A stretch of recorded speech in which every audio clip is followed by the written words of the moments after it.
15강을 시작하겠습니다. 오늘 시간은 침례 받을 사람의 자격에 대해서 말씀을 드립니다. 여러분들께서는 이미 침례를 다 받으셨어요. 그러나 이 침례 받는 사람의 자격을 공부하면서 우리가 침례 받을 때에 그때의 그런 그 각오를 한번 다시 되살려보고 또 지속해서 결심하는 시간, 초심으로 돌아가서 더욱더 침례받을 때의 그 각오를 우리 삶 속에서 되살릴 수 있는 여러분 되시길 바랍니다. 할렐루야. 자, 그러면 침례 받을 사람의 자격은 첫 번째, 예수를 믿어야 한다 하는 것입니다. 예수를 믿어야 한다. 마가복음 16장 10절 시작. 믿고 침례를 받는 사람은 구원을 얻을 것이요 믿지 않는 사람은 정죄받으리라. 여기서 예수님께서 믿고, 뭘 믿고? 예수님을 믿고. 믿음이 제일 먼저입니다. 믿음이 없으면 침례에 효력이 없습니다. 물론 믿음이 없이 받아들여도 훗날 믿음을 갖게 되면 그 믿음에 의해서 침례에 효력이 있습니다. 그러나 원칙적으로는 우리가 그 사람을 침례를 베풀 때 분명히 예수 그리스도를 믿는가를 확인하고 그리고 침례를 베푸는 것이 순서다 하는 것을 아시기 바랍니다. 그러나 아무리 침례를 받더라도 믿음을 상실하면 그 사람은 구원을 상실하고 받을 수가 없습니다. 그러니까 구원의 시작부터 완성기까지 가장 기본이 되고 기초가 되는 것은 바로 믿음이다. 그래서 기초 믿음이라고 말씀을 드렸죠. 그래서 저희들은 이 믿음을 굳게 붙드시기 바랍니다. 예수 그리스도가 나의 주 나의 하나님, 내 죄를 대속하시기 위해서 이 땅에 오셔서 우리 모든 죄를 대속하시고 짊어지시고 십자가에 못 박으신 예수 그리스도, 이분을 확실히 믿으시기 바랍니다. 읽어보세요. 예수님은 하나님께서 인간을 구원하시기 위해서 육신으로 오셔서 인간의 모든 죄를 대신 지시고 십자가에 못 박혀 죽으시고 장사되어 3일이 지난 후 부활하시고 승천하신 나의 구주이심을 믿어야 합니다. 그리고 마음의 주인, 인생의 주인으로 영접하고 모셔야 합니다. 그렇습니다. 믿을 뿐만 아니라 마음의 주인, 인생의 주인으로 모시고 영접하고 모셔야 한다. 이게 대단히 중요한 거죠. 꼭 이런 믿음을 여러분 확실히 가지시길 바랍니다. 그래서 이 믿음에 관련돼서는 요한복음 3장 16절 이미 이야기했죠. 시작. 하나님이 세상을 이처럼 사랑하사 독생자를 주셨으니 이는 그를 믿는 자마다 멸망하지 않고 영생을 얻게 하람이라. 이건 수없이 듣는 말씀, 기초 믿음이죠. 이 믿음 없이는 아무것도 안 된다는 거죠. 사도행전 16장 30절 시작. 이르되 주 예수를 믿으라. 그리하면 너와 네 집이 구원을 받으리라. 그 예수를 믿으면 너와 네 집이 구원받는다 하는 거죠. 그러니까 많은 사람들은 거봐라, 믿기만 하면 구원받는 거지 이렇게 이야기하는데, 이것은 지금 안 믿는 사람들에게 가장 필요한 게 첫 번째, 예수를 믿으라는 얘기지, 그 예수 믿은 이후에 침례를 받지 않아도 구원이 있다 하는 그런 이야기가 아닙니다. 그 다음에 요한복음 1장 12절 시작. 영접하는 자 곧 그의 이름을 믿는 자들에게는 하나님의 자녀가 되는 권세를 주시니. 영접하는 자 곧 그의 이름을 믿는 자, 그 이름이 뭡니까? 예수님을 믿는다. 그의 이름을 믿는다는 것은, 이름이라는 것은 하나의 예수님의 전 사역과 인격이 거기에 다 포함되어 있습니다. 그래서 그 예수를 우리가 진정으로 나의 구주로 믿는 것이 바로 예수님을 영접한 것이다. 할렐루야.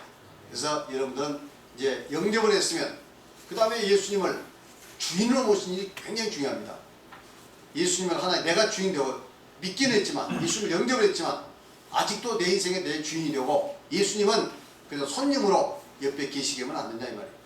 그리고 필요하면 나를 도와주는 도우미 정도로 생각해서 안 됩니다. 대단히 힘센 도우미, 대단히 능력 있는 도우미가 아니라 이제는 예수님을 내 안에 주인으로 모시고 나는 온전히 예수님께 굴복하고 예수님의 뜻에 순종하는 여러분 되시기 바랍니다.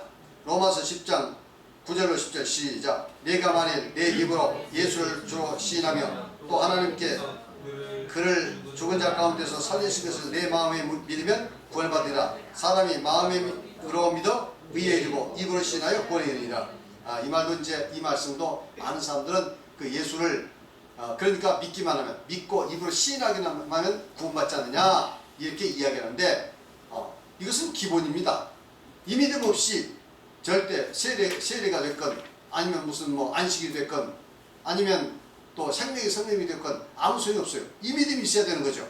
그래서 지금 그 기초 믿음을 이야기합니다. 그래서 이 믿음을 먼저 갖는 사람이 이 믿음을 갖는 사람이 바로 침례받을 자격이 있다 하는 것. 혹은 사람이 믿을 때 이런 믿음이 좀 부족하다 하더라도 침례받은 이후에 이 믿음을 분명히 깨달아서 믿음을 잘 유지해서 구원을 완성하는 저희들이 될 줄 믿습니다. 두 번째, 회개를 해야 한다 이렇게 이야기합니다. 사도행전 2장 38절 시작. 베드로가 이르되 너희가 회개에 각각 예수 그리스도 이름으로 침례를 받고 죄사함을 받아라. 그리하면 성령을 선물로 받으니. 여기서 보니까 예수님께서 그러면 어찌할꼬 하면서 베드로의 설교를 듣고 온 많은 유대인들에게 지금 그 방법을 알려주고 있습니다. 베드로가 이르되 너희가 회개하여 각각 예수 그리스도 믿으라. 회개라는 거죠. 예수를 믿고 그리고 회개라는 거죠. 무슨 회개? 그 지난날의 잘못, 내 죄인됨, 그리고 예수를 배척했던 그런 일들, 이런 것을 회개하고 이제 예수 그리스도로 세례받을 때 죄사함 받는다. 할렐루야. 그래서 이 회개라는 것은 대단히 중요합니다. 회개는 믿음과 같이 출발하는 거예요. 회개는 믿음과 같이 출발하는 거예요. 믿음 안에는 회개가 포함이 되어 있습니다. 이해하시겠죠? 사실 예수 믿는 자체가 회개죠. 왜냐하면 인생의 방향을 바꿨으니까. 그전에는 내 중심적으로 내 뜻대로 인생을 갔으나 이제부터는 그 방향을 바뀌어서 그 예수님을 모시고 예수님을 향했기 때문에 바로 그 자체가 회개과 동시에 그리고 내가 얼마나 큰 죄인인가, 죄로 인해서 멸망받을 수밖에 없는 존재인가 하는 것을 깨닫고 회개하는 거죠. 그래서 그 회개도 역시 많이 깨닫든 적게 깨닫든 우리가 세례받을 때는 분명히 우리가 죄인됨을 고백해야 합니다. 왜? 우리 죄가 씻음받아니까, 용서받아니까 그 내가 죄가 있다는 사실을 고백해야 하는 거죠. 할렐루야. 자, 이렇게 되는 겁니다. 그 다음에 그러면 회개라는 건 뭐냐? 첫째, 자신의 죄인됨을 인정한다는 거죠. 자신의 죄인됨. 세례받을 때 이제 그 회개라는 것을 첫째 읽어보세요. 인간은 생각과 감정과 말과 행동에서 죄를 짓지 않고 사는 사람은 아무도 없습니다. 알게 모르게 무수한 죄를 짓고 살아왔습니다. 이것을 인정하고 자신이 죄인이요 죄를 용서받아 구원을 받아야 하는 불쌍한 존재라는 사실을 깊이 시인해야 합니다. 할렐루야. 그래서 세례 받기 전에 원칙적으로는 이것에 대한 깊은 신이 있어야 하고 아직 이러한 깊은 깨달음이 없다 하더라도 세례 받은 이후에 끊임없이 말씀을 통해서 내가 얼마나 큰 죄인가를 깊이 깨달아서 우리가 예수 십자가의 은혜로 우리 죄가 용서받은 것, 그리고 그 이후에 우리 죄가 지속적으로 용서받는 이 은혜가 얼마나 큰 것을 분명히 알고 고백하는 제도야겠습니다. 두 번째, 하나님을 경외하고 살기로 작정해야 한다. 나의 생각과 가치관과 인생관을 바꾸어 하나님 중심, 예수 십자가 중심, 하나님의 말씀 중심으로 돌아가는 것이 진정한 회개입니다. 진짜 회개의 핵심은 뭡니까? 나의 생각, 나의 가치관, 나의 인생관을 바꾸는 거예요. 뭘로? 하나님 중심으로, 예수 십자가 중심으로, 말씀 중심, 하나님의 가치관을 완전히 바꾸는 것. 이것이 진정한 회개다. 할렐루야. 그래서 여러분도 지금 끊임없이 우리는 회개하는 삶이 끊임없이 믿는 안에서 끊임없이 우리는 회개하는 거예요. 왜냐하면 우리 인간 중심적으로, 쾌락 중심적으로, 또 물질 중심적으로 우리 마음을 향할 때마다 끊임없이 하나님께로 돌이키는 것 믿습니까? 이것이 회개다. 그래서 세례받을 때 회개지만 이 회개는 죽는 순간까지 끊임없이 회개가 되는 것이고, 그 회개는 장차 이제 생명의 성령의 법에서 지속적으로 우리는 그 회개의 효력을 받게 되는 거죠. 읽어보세요. 침례를 받기 전에 할 수 있다면 이러한 결심을 할 수 있도록 배우고 깨우쳐야 할 것입니다. 그러나 그렇지 않다 하더라도 침례를 받은 후 지속적으로 하나님의 말씀을 배우고 깨달아서 하나님을 경외하고 사랑하고 명령에 순종하도록 힘써야 할 것입니다. 이러한 결심과 실천이 진정한 회개입니다. 할렐루야.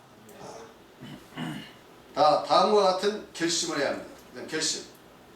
그다음 세례받은 후에 결심을 해야죠. 어떤 결심? 첫째, 어떤 고난이 있더라도 하나님 믿기를 결심한다 하는 거죠. 읽어보세요. 예수님을 따를 때 보편적으로 진실하게 믿는 자에게 하나님께서 마음의 평안과 가정의 행복과 삶의 형통함을 주실 것이나 때로는 고통과 고난과 핍박이 따를 수도 있습니다. 최종 구원인 영원한 천국에 들어가려면 어떠한 고통과 고난과 핍박이 있더라도 믿음을 포기하지 않아야 할 것입니다. 그렇습니다. 이제 세례받기 전에 무슨 결심해야 돼요? 어떤 어려움과 고난이 있어도 나는 예수님을 믿겠다. 그래서 반드시 천국 가야겠다 하는 그런 결심이 있어야 한다는 거죠. 예수 믿으면 일반적으로 보편적으로 우리가 잘 됩니다. 복을 받습니다. 그러나 때로는 그러한 어려움과 고난을 받을 수도 있고 핍박을 받을 수도 있는데 이 모든 것을 다 견딘다는 그런 각오를 하고 침례를 받아야 한다. 세례를 받아야 한다는 거죠. 그래서 누가복음 14장 25절로 33절에 그렇게 말씀하고 있어요. 많은 무리가 함께 갈새 예수께서 돌이키사 이르시되 무릇 내게 오는 자가 자기 부모와 처자와 형제와 자매와 더욱이 자기 목숨까지 미워하지 아니하면 능히 내 제자가 되지 못하고. 그러니까 예수님의 제자가 되겠어. 또 구원받기 위해서는 이와 같이 자기 부정이 있어야 돼. 극단적인 상황에서는 부모가 나를 반대하고 형제자매가 내 믿는 것을 반대하고 했을 경우는 인간의 정리를 끊고라도 달 수밖에 없다. 나는 절대 인간의 정리를 끊고 싶지 않는데 나는 효도 다 하고 싶고 형제간에 우애하고 싶은데 부모가 나를 반대해서 예수 못 믿게 하고 예수 믿으면 의죄를 하겠다고 형제간도 예수 믿으면 모든 형제간의 관계를 끊겠다고 한다면 할 수 없는 거죠. 아시겠죠? 우리는 그건 어쩔 수 없이 내가 원하는 건 아니지만 상대가 그렇게 예수 믿는 이유 때문에 이렇게 핍박을 하거나 혹은 관계의 단절을 한다 하더라도 그것을 감수해야 한다 하는 것을 말씀하고 있죠. 누구든지 자기 십자가를 지고 나를 따르지 않는 자도 내게 능히 내 제자가 되는 것. 십자가를 지라는 거죠. 십자가는 고난이죠. 고난 짓지 않고 예수님의 제자는 것은 불가능하죠. 너희 중에 누가 망대를 세우고자 할진대 자기 가진 것이 준공하기까지 족할는지 먼저 앉아 그 비용을 계산하지 않겠느냐. 이제 이것은 이제 비용 계산이죠. 잘 계산해 보면 내가 핍박받는 것과 나중에 하늘나라에서 받을 그 영광을 생각해 보면 이런 핍박좀 난 받겠다. 이런 손해점 감수하겠다. 어떤 어려움도 감수하겠다 하는 그 각오죠. 이런 각오를 가지고 저희들 믿어야 할 줄 믿습니다. 그 외에도 이제 내용들이 많이 있습니다만 여기까지만 말씀을 드리도록 하겠습니다. 그 다음에 주님의 몸된 교회에서 충성하기로 결심을 해야 한다. 읽어보세요. 교회는 하나님의 집, 진리의 기둥과 터, 하나님의 성전, 예수님의 몸, 구원의 방주입니다. 교회를 통해서 하나님을 섬길 수 있고 하나님의 축복을 누릴 수 있고 영원한 천국에 들어갈 수 있습니다. 따라서 침례를 받은 후 교회에 성실히 출석하며 충성을 하며 살기로 결심해야 할 것입니다. 그렇습니다. 이제 교회는 참으로 소중한 것이죠. 믿습니까?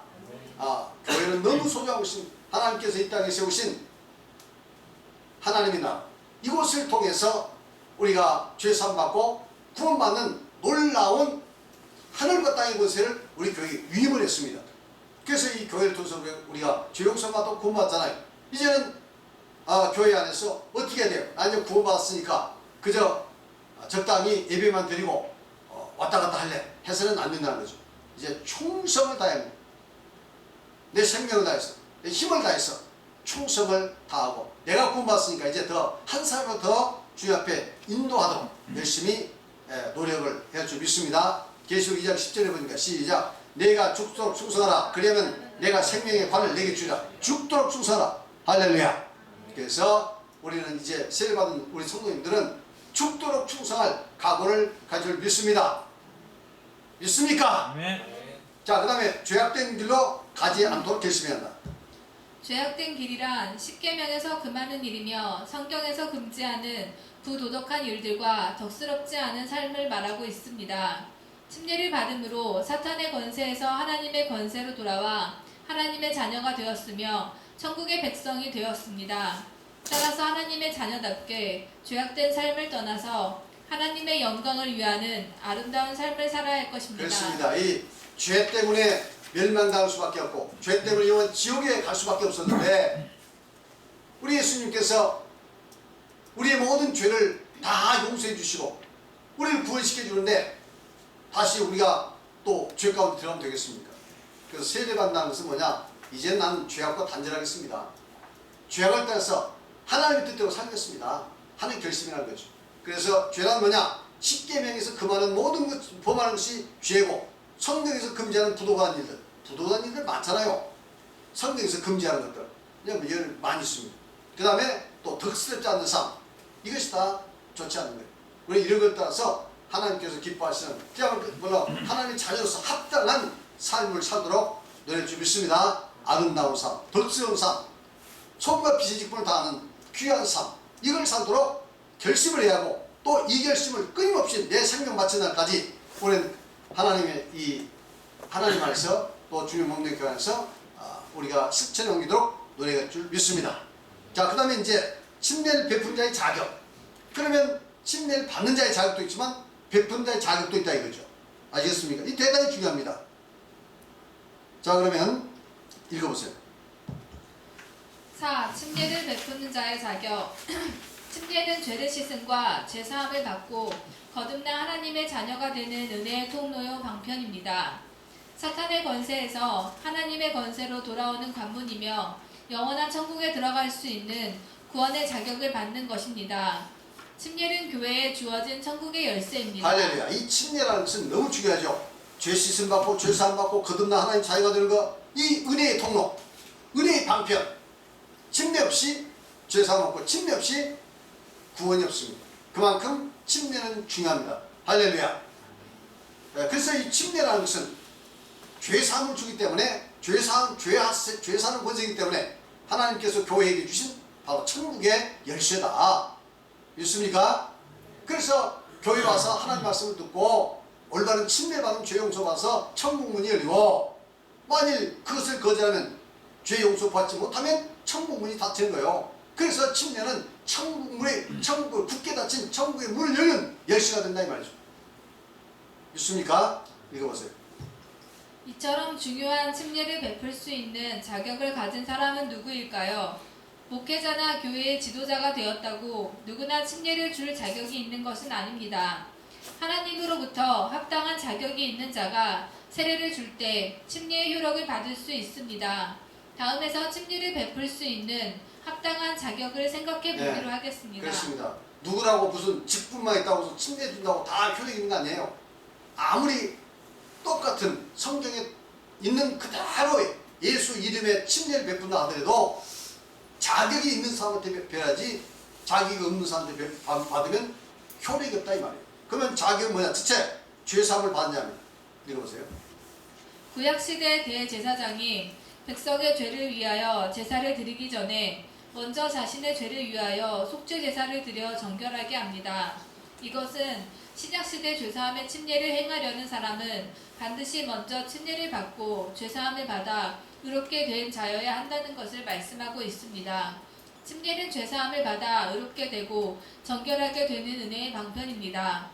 따라서 올바른 침례를 받고 행하는 교회의 지도자에게 침례를 받아야 침례의 효력이 있습니다. 그렇습니다. 우리 예수님께서도 먼저 세례 요한에게 침례를 받았잖아요. 그렇죠?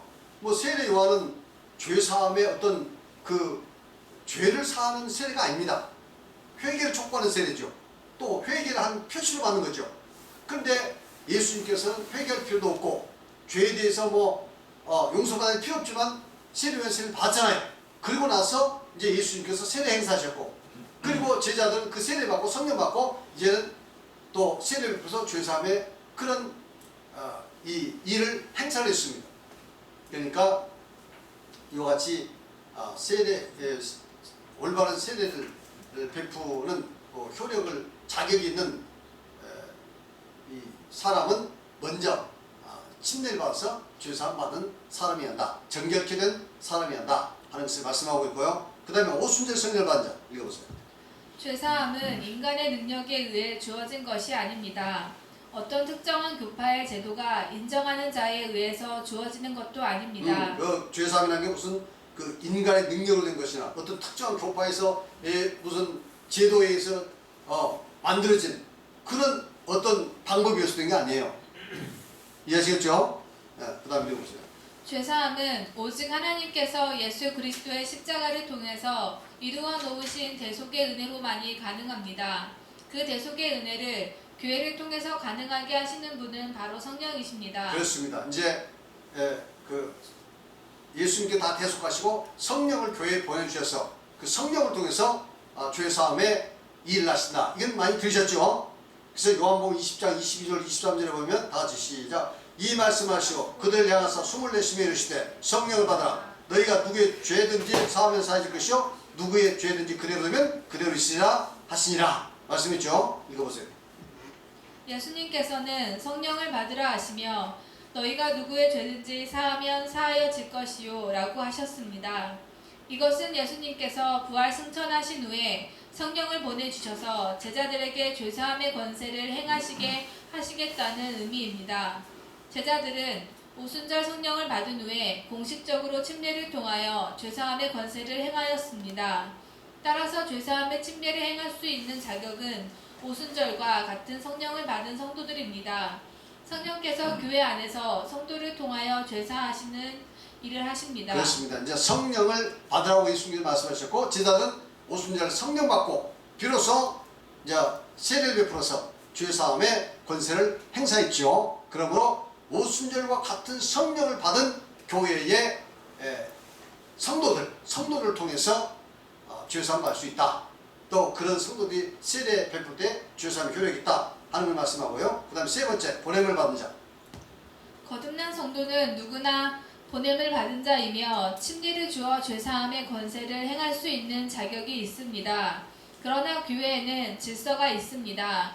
교회의 질서를 세우신 분도 하나님이십니다. 그렇습니다. 이 거듭난 성도 누구든지 다 보냄 받은 자예요. 그래서 여러분도 침례를 행사하면 효력이 있습니까? 없습니까? 있습니다. 유사시 멀리 떨어져 있는데 누군가가 지금 숨이 넘어갑니다. 꼭 세례 베풀어야 돼. 그럴 경우 여러분들이 가서 그냥 세례 베풀고 보고만 하면 됩니다. 그럼 효력이 있어요. 아시겠죠? 그러나 하나님께서는 이 질서를 지키시길 원한다. 교회의 질서를 만드신 분도 하나님이시다. 그래서 가급적이면 교회의 이 보냄받은 지도자들을 통해서 침례를 베푼 게 이게 합당하다 하는 것을 말씀하고 있습니다. 로마서 13장 1절 시작. 각 사람은 위에 있는 권세들에게 복종하라. 권세는 하나님으로부터 나지 않음이 없나니 모든 권세는 다 하나님이 정하신 바라. 이렇게 말씀했습니다. 읽어보세요. 따라서 특별한 사유가 없는 한 교회의 지도자가 침례를 행하는 것이 바람직합니다. 특별한 사유란 교회의 지도자를 청할 시간적 여유가 없거나 여건이 되지 않는 그렇습니다. 경우를 특별한 사유가 없는 한 교회의 그 지도자가 베풀어야죠. 그러나 이 특별한 사유라는 것은 이제 여기 나와 있지만 교회 지도자를 청할 시간적 여유가 없어요. 여건이 안 돼요. 그럴 경우는 여러분 스스로가 침례를 베풀어도 효과가 있다 하는 것을 말씀을 드립니다. 자, 이렇게 해서 침례에 관한 것은 다 말씀드렸고요. 이제부터는 이제 성령의 세례에 관해서 말씀을 드리고자 합니다. 성령의 세례. 이제 물과 성령으로 건강이 가장 기본이죠. 가장 핵심이죠.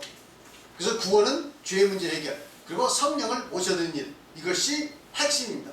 이거 없이는 어떤 인간의 노력, 인간의 방법으로도 구원을 이룰 수가 없습니다.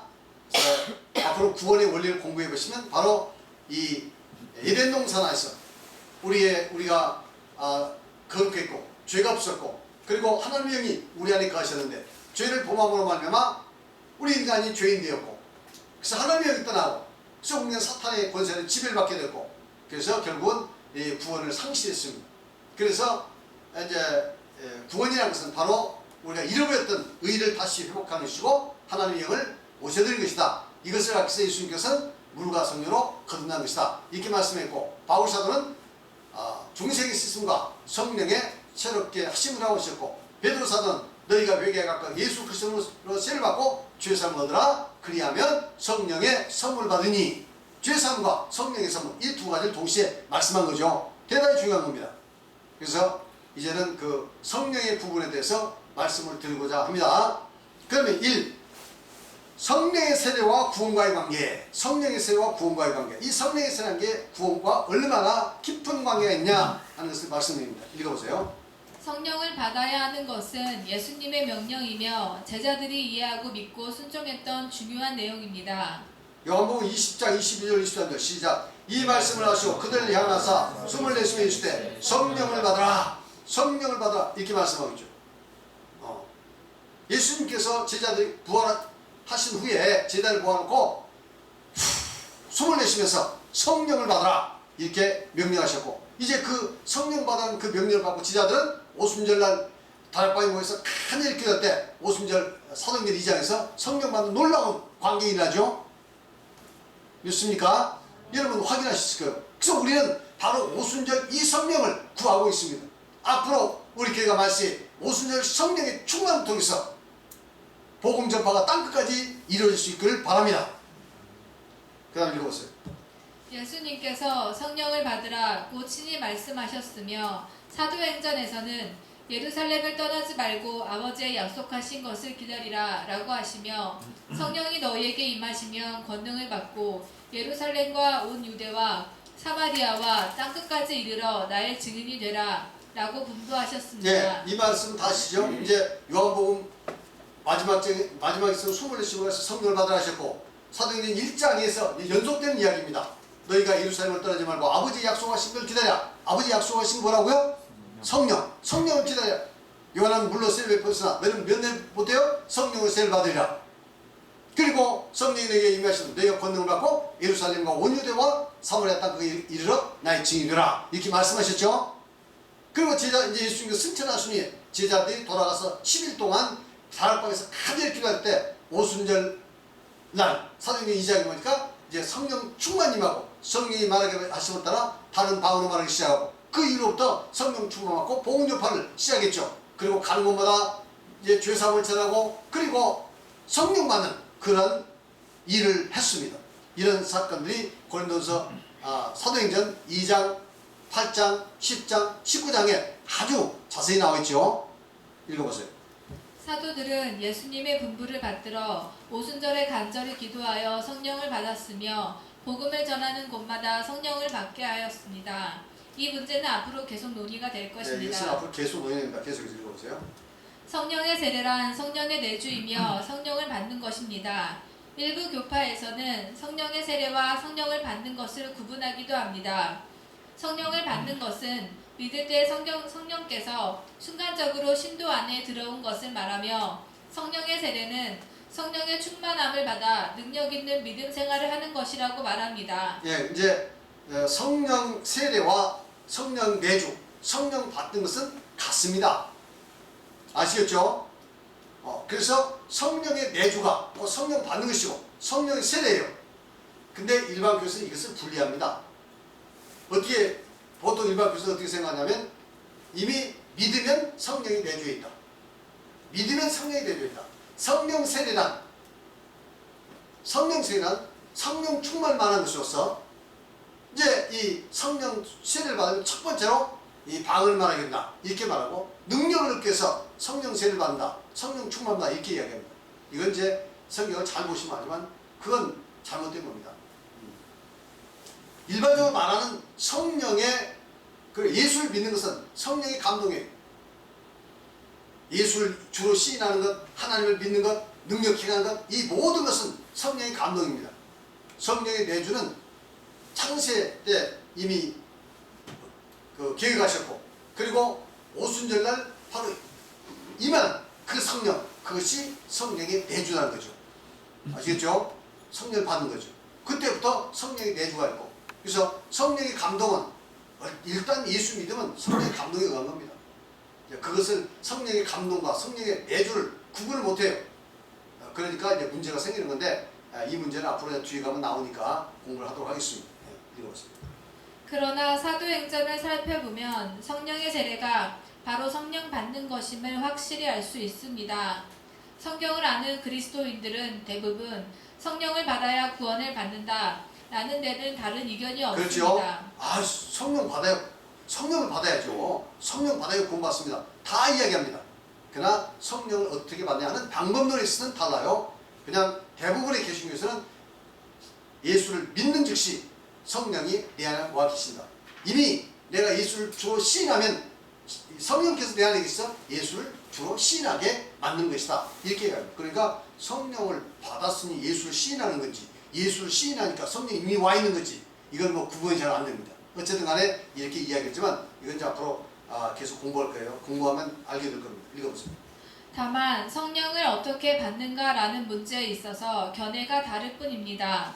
대부분의 교파에서는 성령은 예수를 믿는 순간 믿는 자 안에 내주하신 것이라고 주장합니다. 이게 이제 일반 교회는 그죠. 성령은 예수 믿는 순간 믿는 자 안에서 내주하는 것이다.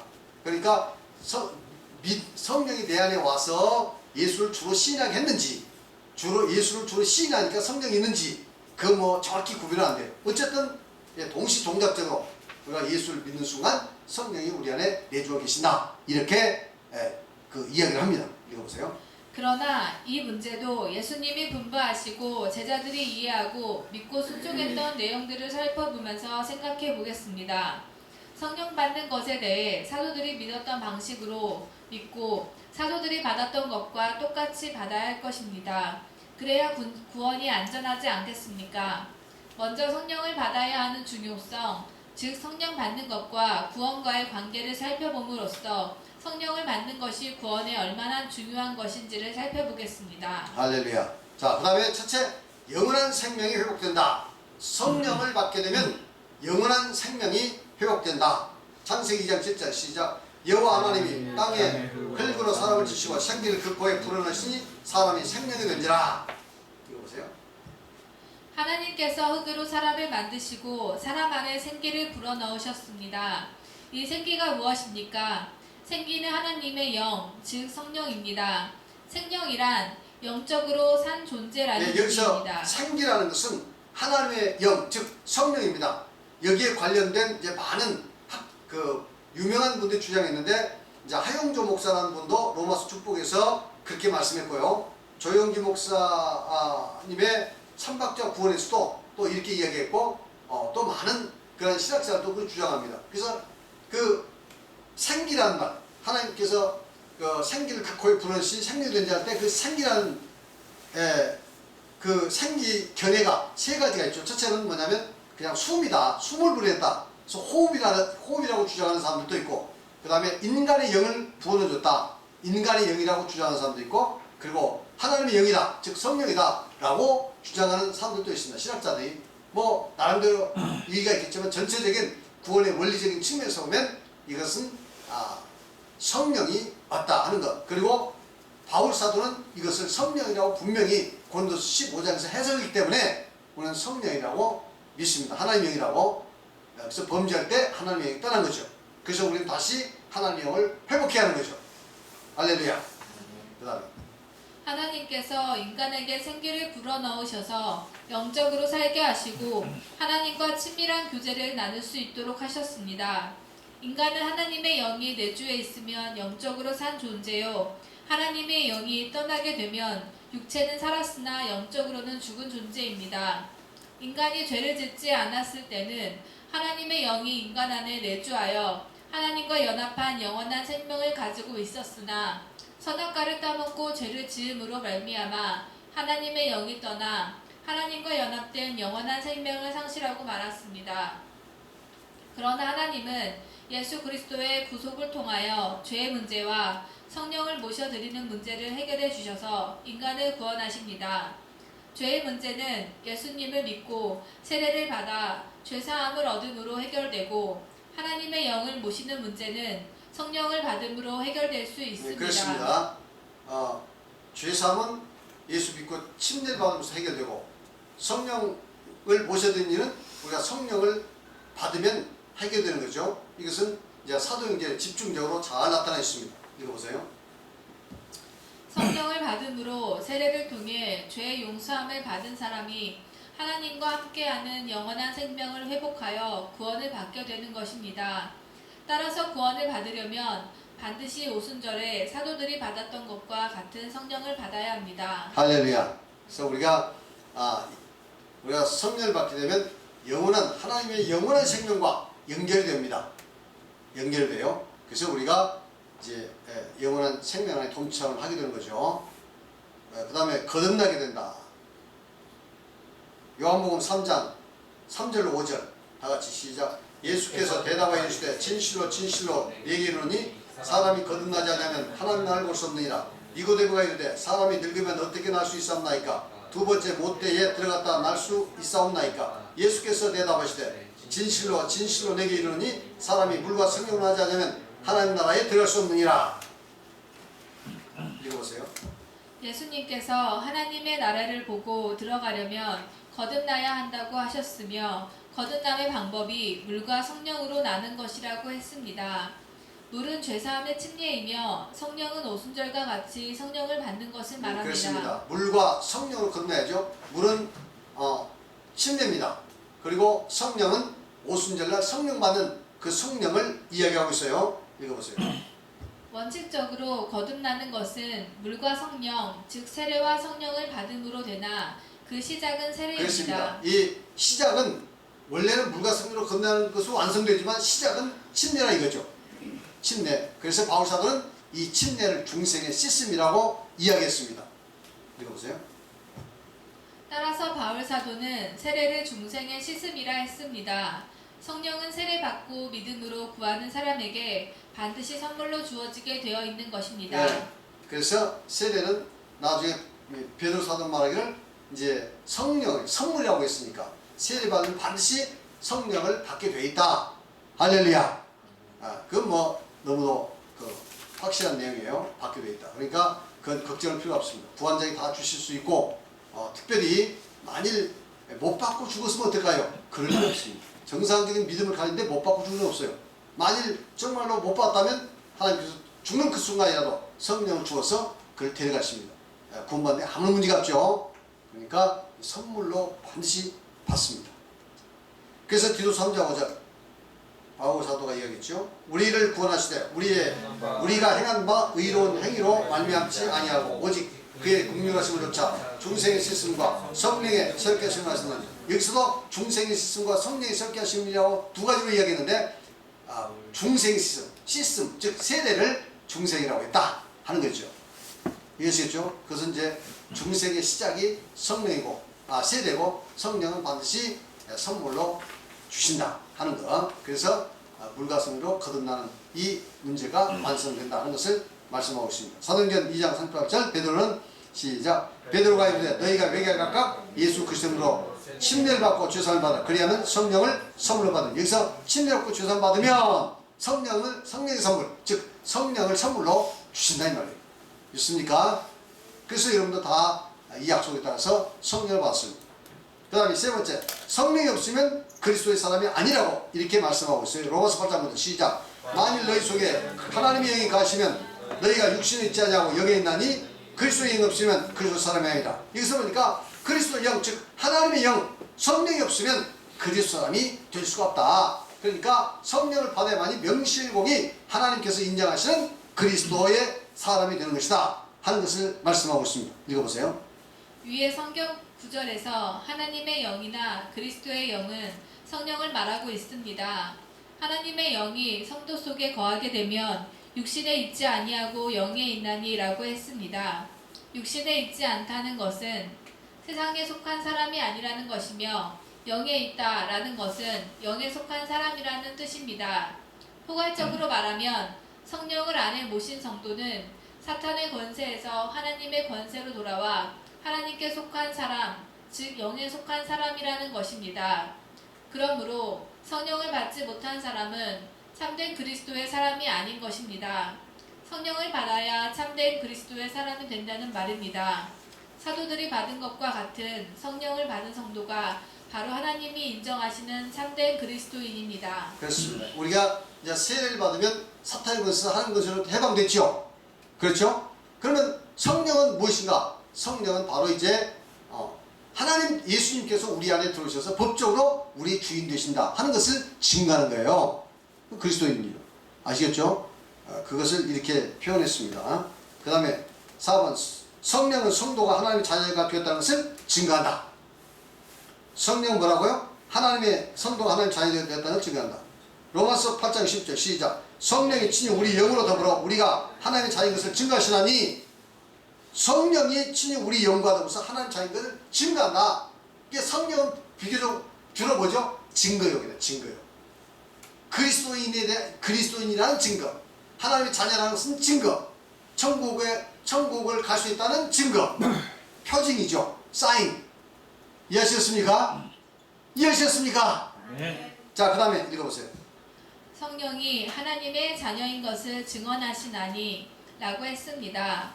증언이라는 말은 증거가 된다는 의미입니다. 여기서 증언이라고 했는데 이 증언이라는 말은 증거의 의미가 있습니다. 증거가 된다는 의미가 있습니다. 읽어보세요. 성령을 받게 되면 성령께서 성령 받은 성도가 하나님의 자녀라는 것을 증언해 주십니다. 성령은 보이지 않지만 성령을 받게 되면 외적 증거가 나타나서 하나님의 자녀라고 증거해 주십니다. 성령 받은 외적 증거는 방언을 말하는 것입니다. 이러한 내용은 사도행전에서 성령 받은 광경을 확인하면 반드시 알게 될 것입니다. 인내를 가지고 성령 받은 증거에 관한 내용을 참고해 보시기 바랍니다. 예. 그 성령을 받으면 외적 증거로 방언이 나타나죠. 그래서 저 사람 성령 받았구나. 그래서 저 사람 하나님께서 그 믿음을 인정해 주셨고 천국 갈 수 있는 자격을 주셨구나 하는 것을 확실히 외적으로 볼 수 있다 이 말이에요. 할렐루야. 그 다음에 예수께서 세례를 받고 물에서 올라오실 때 성령이 비둘기같이 임할 때 이는 내 사랑하는 아들이요 내 기뻐하는 자라 하셨고 세례 요한은 성령이 비둘기같이 임하는 것을 보고 예수님을 하나님의 아들이라고 증언하였다고 하였습니다. 이와 같이 성령은 하나님의 자녀가 되는 증거가 됩니다. 예수님께 대해서는 비둘기의 형상으로 임하는 광경을 통해 하나님의 아들임이 증거되었지만 오순절 성령 강림은 방언을 통해 그 증거가 되었습니다.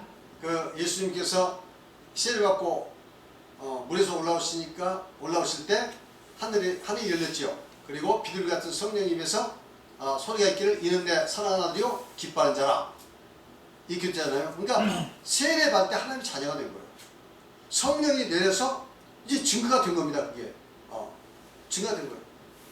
그래서 요한 사도도 그 성령이 임하면 그가 그리스도인이라는 걸 내가 알게 되었다 이렇게 말씀하고 있습니다. 이런 걸 봤을 때 바로 성령이 우리 하나님의 자녀인 것을 증거해 준다 하는 거죠. 그 다음에 다섯 번째 천국에 들어갈 수 있는 보증이 된다 하는 거죠. 천국에 들어갈 수 있는 보증. 자, 고린도후서 1장 21절 22절 시작. 우리를 너희와 함께 그리스도 안에서 굳건하게 하시고 우리에게 기름을 부으신 이는 하나님이시니 그가 또한 우리에게 인치시고 보증으로 우리 마음에 성령을 주셨느니라. 여기서 보니까 기름 부었다고 그랬죠. 하나님께서 우리에게 기름 부었다. 그리고 우리에게 인쳤다. 보증으로 우리 마음에 성령을 줬다. 그러니까 하나님께서 기름을 부었대. 그 보증으로 우리 마음에 성령을 주셨다는데 무슨 보증일까요? 인치시고 보증이었는데 뭘 인쳤어요? 우리가 이제 하나님의 자녀라는 그 수속이 완료됐다.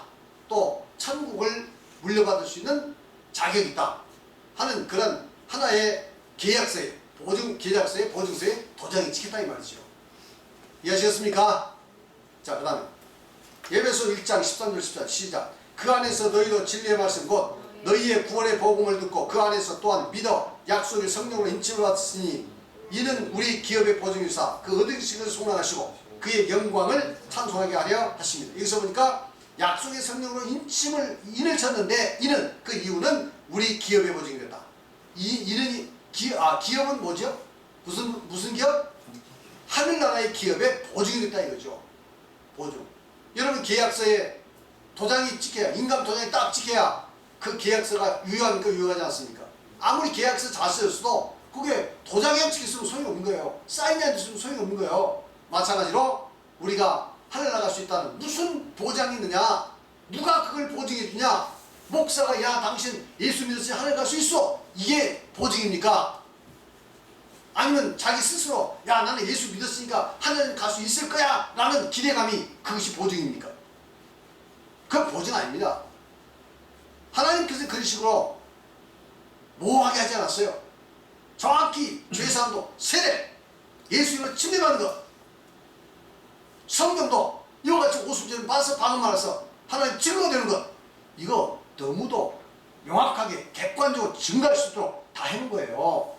모호하게 무슨 주관적인 느낌이나 감정 혹은 아무 증거되지 않는 어떤 목사가 당신 구원받았어 이렇게 해서 되는 게 아니에요.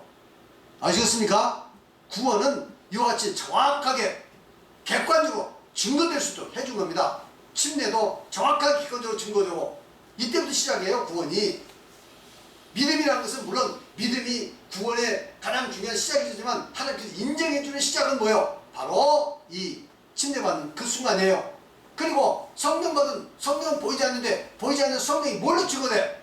오순처럼 성령 받으니까 방언에서 증거됩니다. 그래서 방언은 증거형이면서 또 그것이 기도용도 사용되고 그리고 통역에 따르면 은사용도 사용되는 거죠. 이해하셨습니까? 이건 나중에 공부하게 될 겁니다. 읽어보세요. 여기서 성령을 받으면 인치심을 받은 것이라고 했습니다. 인이란 도장인데 이는 인침이란 어떤 것에 대해 수속이 완료되었고 보증이 된다는 뜻입니다.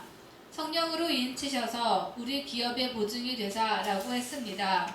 기업이란 성도가 장차 하나님으로부터 받을 천국을 말하는 것입니다. 따라서 기업의 보증이란 천국을 갈 수 있는 확실한 보증이라는 말입니다. 그러므로 성령을 받으면 천국에 들어가는 보증을 받은 것이라는 뜻입니다. 할렐루야. 네. 말하자면 세례 받은 것은 이제 약속이 된 겁니다. 말로 약속을 했어요. 너 이제 하나님 자녀 됐고 죄사함 구원받았어. 뭐 확실하죠. 근데 성령은 확실하게 이제는 거기에 도장을 찍겠다 이 말. 도장. 얼마나 확실합니까? 이런 도장을 받아야 우리가 구원받다는 확신이 있잖아요. 보이지 않는 천국에 뭐 우리가 주관적으로 갈 수 있을 거야는 잔뜩 뭐 기대감에 대한 그 확신을 가졌다고 해서 그게 천국의 보장인 것이 아닙니다. 이와 같이 외적으로 확실히 증거되는 것을 우리 붙들어야 합니다. 무엇과 같이? 사도들과 똑같이. 믿습니까? 네. 왜? 사도들이야말로 예수님께서 가르치시고 가르치신 것을 정확히 이해하고 정확히 믿고 정확히 순종했으니까. 믿습니까? 네. 여러분 우리가 조금도 흔들림이 없어야 합니다. 성경을 봐야 돼요. 사람을 믿어서는 안 돼요. 감정을 믿어서는 안 됩니다. 객관적인 증거들을 봐야 돼요. 무슨 증거? 제자들이 어떤 그 증거를 가졌는가? 어떻게 예수님께 제자들이 믿고 순종했는가? 이걸 보셔야 돼요. 할렐루야. 그 다음에 6번 성도를 부활하게 한다. 로마서 8장 10절 시작. 예수를 죽은 자 가운데서 살리신 이의 영이 너희 안에 가시면 그리스도 예수를 죽은 자 가운데서 살리신 이가 너희 안에 가신 그 영으로 말미암아 너희 죽을 몸도 살리시라. 할렐루야. 예수를 죽은 자 가운데서 살리시는 이의 영 뭐죠? 성령 아닙니까? 예수를 죽은 자 가운데서 살리신 이 우리 하나님의 영이 예수님을 죽은 자 가운데서 부활시켰죠. 너희 안에 가시면 우리가 성령이 우리 안에 가시면 그리스도 예수를 죽은 자 가운데서 살리시니 우리 하나님께서 예수님을 살리신 그 하나님께서 너희 안에 가시는 그 영, 그 성령으로 말미암아 성령으로 말미암아 너희 죽을 몸도 언젠가 우리 죽잖아요. 언젠가 우리 죽습니다. 그 죽을 몸도 나중에 우리 주님 오실 때 나팔소리와 함께 우리를 살리신다 이 말이에요. 할렐루야. 그만큼 성령이 중요합니다. 그래서 성령이라는 것은 성도를 부활하게 하는 그 영적인 능력을 갖고 계신다 이 말이죠. 믿습니까? 이런 중요한 성령을 그냥 외면하고 그냥 적당히 믿으면 이미 우리 안에 와 있겠지 하는 식의 그런 아니라는 생각해서는 안 돼요. 사도들이 받았던 똑같은 성령을 우리가 받아야 합니다. 그래야 객관적인 증거가 있는 거예요. 객관적인 증거가. 믿습니까? 읽어보세요. 예수를 죽은 자 가운데서 살리신 이의 영이란 성령을 말합니다. 성령께서 너희 죽을 몸도 살리시리라 라고 하셨습니다. 이는 성령이 우리 안에 거하시면 예수 그리스도께서 재림하실 때 예수 그리스도의 부활과 같은 영광의 몸으로 부활을 할 수 있게 된다는 뜻입니다. 할렐루야. 그래서 우리가 예수 그리스도의 그 영광의 몸으로 우리가 부활할 텐데, 그것은 성령께서 우리 안에 거하셔서, 거하실 때 바로 그 성령께서 장차 우리를 그 영광의 몸으로 부활하게 하는 그 동력을 주신다 하는 것을 말씀하고 있습니다. 오늘은 여기까지 말씀드렸습니다. 기도하시겠습니다. 하나님 아버지 감사합니다. 오늘 또 주님 앞에 나와서 이 귀한 말씀으로 깨우쳐 주시니 감사합니다. 특별히 저희들 이 죄사함의 세례를 받은 저희들, 아버지 하나님이여, 참으로 주님 앞에서 바른 결심을 하고 예수님을 따를 수 있도록 주여 인도하여 주시옵소서.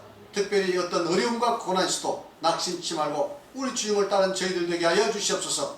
이 세상의 죄악된 것을 따르지 않고 하나님 말씀에 순종하는 우리 성도를 다 될 수 있도록 은혜 베풀어 주시옵소서. 또한 이 성령을 공부하게 됐습니다. 하나님의 이 성령, 아버지 하나님 에덴 동산에서 이 생기를 우리에게 불어넣으셔서 성령을 주셔서 영적으로 살게 하셨는데, 범죄함으로 말미암아 우리의 성령이 따랐습니다. 이제는 예수 그리스도를 통해서 죄사함 받고 성령을 모실 수 있도록 하여 주시니 감사합니다. 오순절과 같이 저희들 성령을 받아서 주님 성령이 우리 안에 거하심으로 말미암아 우리가 하나님의 자인 것이 증거가 되고 그리스도인의 증거가 되고 영원한 생명과 연결이 되고, 그리고 장차 예수 그리스도 오실 때 부활의 영광에 참여하는 저희들 되게 하심을 감사합니다. 이 믿음 끝까지 붙들게 하여 주시고 아버지 하나님이여, 주님 앞에 충성된 일꾼으로 살아갈 수 있도록 하여 주시옵소서. 감사드리며 예수 그리스도 이름으로 기도를 사옵나이다.